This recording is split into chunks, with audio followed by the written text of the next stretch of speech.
श्री शिवाय नमस्तुभ्यम। दोस्तों, आप सभी लोग जानते हैं कि सावन का महीना शुरू होने वाला है। और दोस्तों, सावन का महीना किस चीज़ के लिए जाना जाता है, ये बात आप सभी लोग भी जानते होंगे कि सावन का महीना बरसात के लिए जाना जाता है। मतलब कि सावन के महीने में बहुत पानी गिरता है, हर जगह पानी ही पानी भर जाता है। तो दोस्तों, क्या आप लोगों ने कभी सोचा कि सावन के महीने में, जिस सावन के महीने में भगवान शिव जी हमारे लिए पानी भेजते हैं, जल भेजते हैं बरसात के रूप में, बहुत पानी गिरता है सावन के महीने में, तो क्यों ना यही जो जल है भगवान शिव जी हमारे लिए भेज रहे हैं, इसी जल को कभी आपने शिवलिंग पर चढ़ाया? तो दोस्तों, आज इस वीडियो में हम आप लोगों को बरसात के जल वाला उपाय यहाँ पर बताने वाले हैं, जिस उपाय को करने के बाद दोस्तों निश्चित सी बात है कि भगवान शिव आपसे प्रसन्न जरूर होंगे।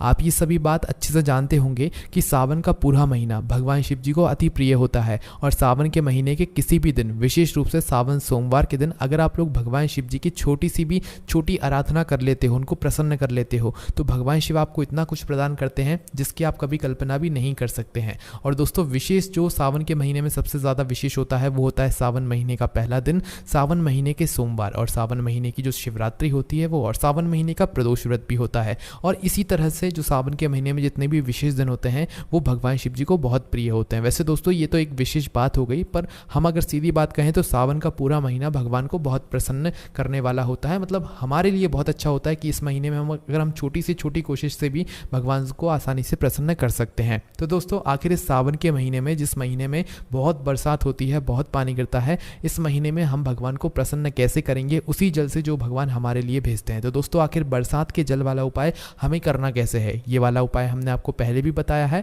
पर बहुत सारे लोगों ने कुछ प्रश्न किए हैं जिनके जवाब आपको इस वीडियो में मिल जाएंगे। ठीक है, तो आखिर बरसात के जल वाला उपाय आपको करना कैसे है, और ये जल आप लोग लाओगे कहाँ से? ऊपर से गिरता हुआ जल आप लोग लाओगे कहाँ से, है ना?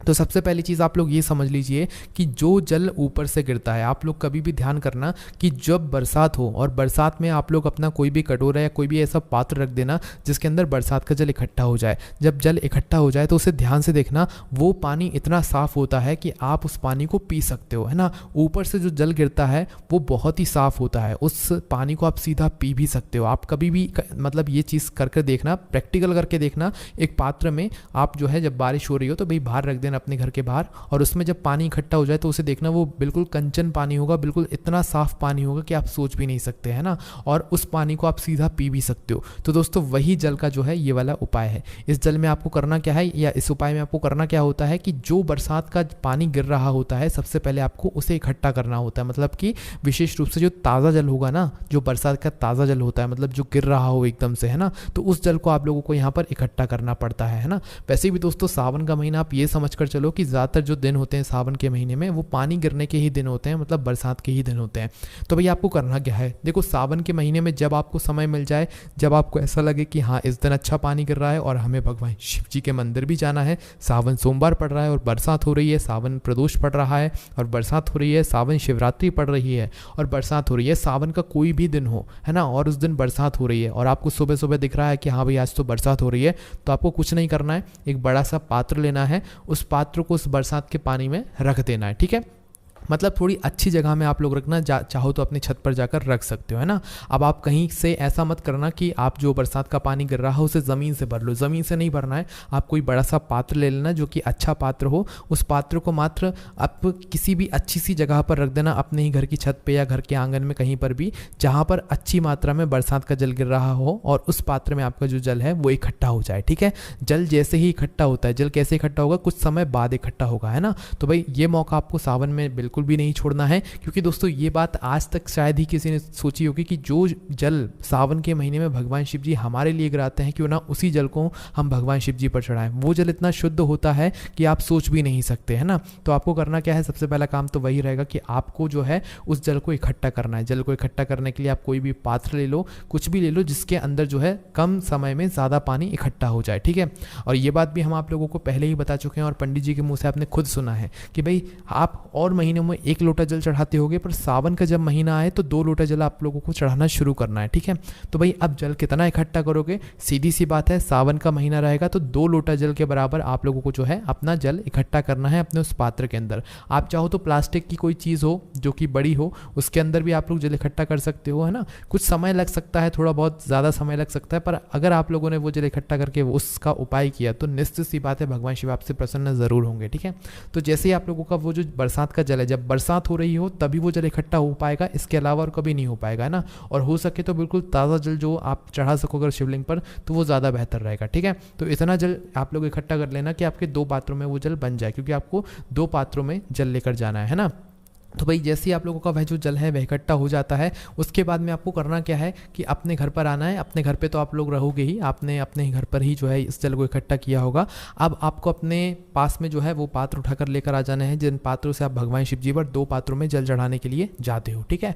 करना क्या है, अब जो पात्र में आप लोगों ने बारिश का जल भरा हुआ है, बरसात का जल इकट्ठा करा हुआ है जब बरसात हो रही थी, तो उस जल को क्या करना है आप लोगों को अपने दोनों पात्रों के अंदर डाल लेना है। दोनों पात्र कहने का मतलब ये नहीं है कि आपके 2 लोटे ही होने चाहिए। देखो, 1 लोटा होगा, 1 कटोरी होगी तो भी चलेगा, 1 लोटा होगा या एक कोई दूसरा पात्र होगा जिसके अंदर जल बन जाए तो वो भी चलेगा, ठीक है। जरूरी नहीं है कि 2 ही लोटे होने चाहिए। अगर 2 लोटे हैं तो उनके अंदर भी आप जल भर सकते हो, कोई भी दिक्कत वाली बात नहीं। पर बहुत सारे लोग कहते हैं कि भाई हमारे पास तो 1 ही लोटा है तो हम दूसरा पात्र कहाँ से लाएं। तो दूसरा पात्र आप चाहो तो अपने घर की एक शुद्ध वाली कटोरी ले सकते हो, उसके अंदर भी जल भर सकते हो। कहने का मतलब है 2 पात्रों में आपको जल लेकर जाना अपने घर से, इस बात का ध्यान रखना, ठीक है।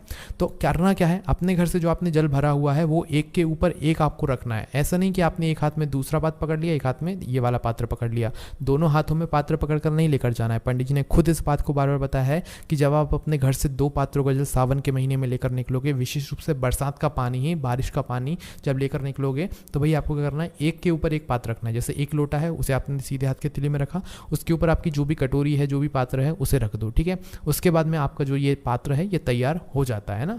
अब फिर इसके बाद में आप लोग भगवान शिव जी के मंदिर जाने के लिए तैयार हो जाते हो, है ना।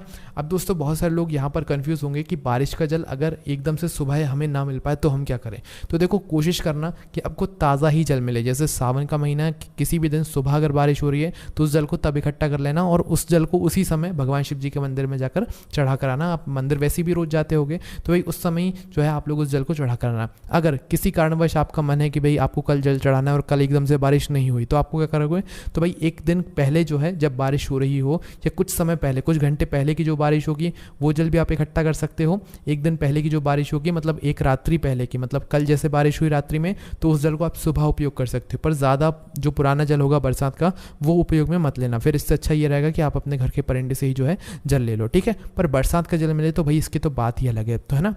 तो भाई अगर आपने रात में भी जल इकट्ठा किया हुआ है बारिश का, उसे आप सुबह उपयोग करते हो, सुबह शिवलिंग पर चढ़ाते हो तो भी चल जाएगा, कोई भी दिक्कत वाली बात नहीं है। और अगर आज ही आपने जल इकट्ठा किया है, कुछ घंटे हो गए हैं तो भी चल जाएगा, उसमें भी कोई दिक्कत वाली बात नहीं है। तो जैसे ही 2 पात्र आपके मतलब इकट्ठा हो जाते हैं, उसके बाद में क्या करना है, आपको अपने ही घर के पास में जो शिव मंदिर है वहाँ पर पहुँचना है। शिव जी के मंदिर जैसे ही पहुँचते हो तो सबसे पहले भगवान शिव जी के दर्शन करना। देखो, आप लोग सावन के महीने में ये 2 पात्रों का जल लेकर तो जाओगे ही जाओगे। विशेष रूप से आपने बारिश का जल लिया है, बरसात का जल लिया है, सावन के महीने में जो सबसे महत्वपूर्ण चीज़ होती है वो चीज़ आप लोग अपने साथ में लेकर जा रहे हो। जो भगवान शिव जी ने हमें दिया, हम उसी चीज़ को भगवान शिव जी पर चढ़ाने जा रहे हैं, तो ये एक अलग महत्व की यहाँ पर बात हो जाती है। पर इसी के साथ में दोस्तों आप एक कोशिश और करना कि अपने साथ में एक सूखा कपड़ा लेकर जाना। आप सभी लोग जानते हो सावन के महीने में बरसात होती ही होती है और ज़्यादा मात्रा में ही होती है। तो उससे होता क्या है कि भाई बाहर से जब भक्तगण मंदिर में प्रवेश करते हैं तो उनके पैर गीले होते हैं, तो मंदिर के जो आसपास की जगह होती है, मतलब शिव जी का जो प्रांगण रहता है भाई, उसमें कीचड़ जैसी मच जाती है, लोगों के पैर छप जाते हैं, तो पूरे में जो है गीला ही गीला होता है। तो भाई अगर आपसे हो सके तो भाई आप अपना 2 लोटा जल तो लेकर जा ही रहे हो,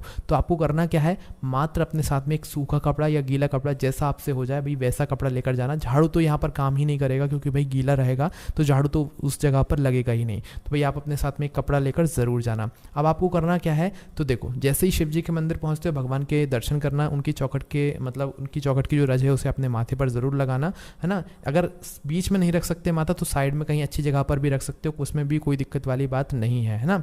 मंदिर के अंदर प्रवेश करना, अब सबसे पहला काम आपका क्या रहेगा, आप खुद सोच सकते हो कि भाई अगर आपके मतलब शिव जी के प्रांगण में अगर कीचड़ जैसी मच रही है, लोगों के पैर छप रहे हैं, तो पहला काम आपको वो साफ सफाई का रहेगा। शिव जी का जो निर्माल्य रहेगा भाई वो बहुत ज़्यादा इकट्ठा हो गया होगा, तो आपको उसे हटाकर निर्माल्य वाली जगह पर डाल कर आ जाना है ना। तो पहले जाकर आप लोगों को मुख्य रूप से साफ सफाई करना है। अगर आप लोग जो है अपने साथ में कपड़ा लेकर गए हुए और अगर आपके मन के अंदर ऐसा भाव है कि नहीं पहले मैं जाकर साफ सफाई करूंगी, उसके बाद ही जो है अपना जो जल है, बरसात वाला जल, बारिश वाला जल, 2 पात्रों का जल, वो शिवलिंग पर चढ़ाऊंगे, है ना। तो आपके मन का भाव है, जैसा आपके मन का भाव होता है भाई वैसा आप लोग कर सकते हैं ना। तो भाई पूरे मंदिर का पहले आप पोंछा लगा देना, साफ कर देना। आप अपनी तरफ से एक बार कर देना, है ना। एक बार आपने कर दिया उसके बाद भले ही फिर मतलब लोगों के पैर छप जाएं तो भाई दूसरा कोई भक्त आएगा वो साफ कर देगा, पर आप तो अपनी तरफ से एक बार ज़रूर साफ करना, है ना। तो जैसे ही आप लोग साफ़ कर देते हो, निर्माल्य जो है वो मतलब पास में जो निर्माल्य वाली जगह होती है डालने की, वहाँ पर डालाते हो। उसके बाद में अपने 2 जो पात्र हैं उन्हें लेकर शिवलिंग के पास में आ जाना। अब भगवान शिव आपसे इतना प्रसन्न होंगे, प्रसन्न तो वो जब ही हो जाएंगे जब आपने सूखा कपड़ा लेकर पूरे मंदिर की साफ सफाई करोगे या उनका निर्माल्य उठाकर निर्माल्य वाली जगह पर डालोगे। अब जब आप यही बरसात वाला जल, बारिश वाला जल शिवलिंग पर चढ़ाओगे ना, तो वो आपसे इतना प्रसन्न होंगे जितने की हम कभी कल्पना भी नहीं कर सकते। और आप लोगों को हम एक बात और बता दें कि सावन के महीने में जब आप कोई भी उपाय करते हो, कोई भी ऐसी चीज़ करते हो जिससे भगवान शिव प्रसन्न होते हैं, तो भाई उस उपाय को करने के बाद, उस काम को करने के बाद कभी अपनी मनोकामना मत बोलना, कभी दुख और परेशानी मत बोलना, मात्र उस उपाय को करके आ जाना। उसके बाद भगवान शिव आपको जो देंगे ना, उसकी आप कभी कल्पना भी नहीं कर सकते, क्योंकि जब हम भगवान शिव जी से मांगते हैं तो हमें सिर्फ उतना ही मिलता है जितना हमने मांगा हुआ है, हम उतने में प्रसन्न हो जाते हैं। पर जब हम नहीं मांगते हैं और प्रसन्नता के साथ में अपना उपाय या भगवान को प्रसन्न करके आ जाते हैं, तो भगवान शिव हमें इतना देते हैं कि जिसकी हम कभी कल्पना भी नहीं कर सकते। तो आपको क्या करना है, शिवलिंग के पास में आना है, अपना जो 2 पात्रों में बारिश का जल आपने इकट्ठा किया हुआ है उन दोनों को एक एक हाथ में पकड़ना है। मतलब ऊपर जो पात्र रखकर आप अपने घर से लेकर आए हुए हो उसे अपने उल्टे हाथ के तीली में पकड़ लेना है।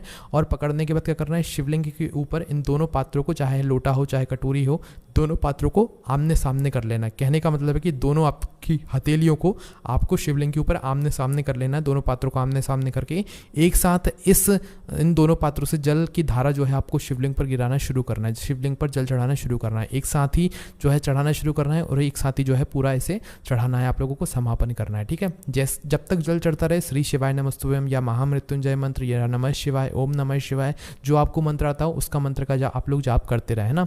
जैसे ही पूरा जल चढ़ जाता है, पूरी धार बनाकर आप जल चढ़ा देते हैं, आपका मंत्र जाप हो जाता है। उसके बाद में शिव जी के ही मंदिर में किसी एक एकांत की जगह में बैठना, कोने में कहीं जाकर बैठना, क्योंकि भीड़ बहुत रहती है उस समय, और अगर आप लोग बीच में बैठेंगे तो आपको ही परेशानी होगी और फिर आप अच्छे से ध्यान भी नहीं कर पाएंगे। तो कहीं एकांत में बैठना शिव जी के ही मंदिर में, और 2 मिनट श्री शिवाय नमस्तुभ्यम या जो आपको मन में मंत्र जाप आए भाई उसे आप 2 मिनट जरूर जाप करना। और कुछ मत बोलना भगवान से, बस हाथ जोड़ के विनती करके भगवान को धूप देकर उठ जाना। मनोकामना, दुख और परेशानी कुछ मत बोलना, अपने आप ही भगवान शिव जी तक सारी चीज़ें पहुंच जाएंगी और आपकी जो भी मतलब मनोकामना होगी वो पूर्ण हो जाएगी। ठीक है, अब दोस्तों आप लोग क्या करोगे, भगवान के दर्शन करके उनको धोख देकर वापस उठ जाओगे। ठीक है, पर दोस्तों जो 2 पात्रों में आप लोग बारिश का जल झेलकर लाए हुए होगे ना, उन पात्रों को आपको खाली लेकर नहीं जाना है। शिवलिंग पर जो जल चढ़ रहा है वो जल जो है जलाधारी से नीचे भी गिर रहा है, तो भाई उस जलाधारी से नीचे गिर रहे जल की जो है कुछ बूंदे आपको अपने दोनों पात्रों के अंदर लेकर आना है। एक पात्र के अंदर लेकर नहीं आना है, क्योंकि आप 2 पात्र जल के लेकर गए हुए हो, तो दोनों पात्रों के अंदर आप लोगों को जो है कुछ ना कुछ जो भाग है जल का वो जलाधारी से जरूर झेल कर आना है। ठीक है, और उस जल को लाकर भगवान से प्रार्थना करके आप चाहो तो इससे किसी भी रोगीले व्यक्ति को दे सकते हो। सावन के महीने का ये जो जल होता है ना, इसका अलग ही महत्व होता है ना।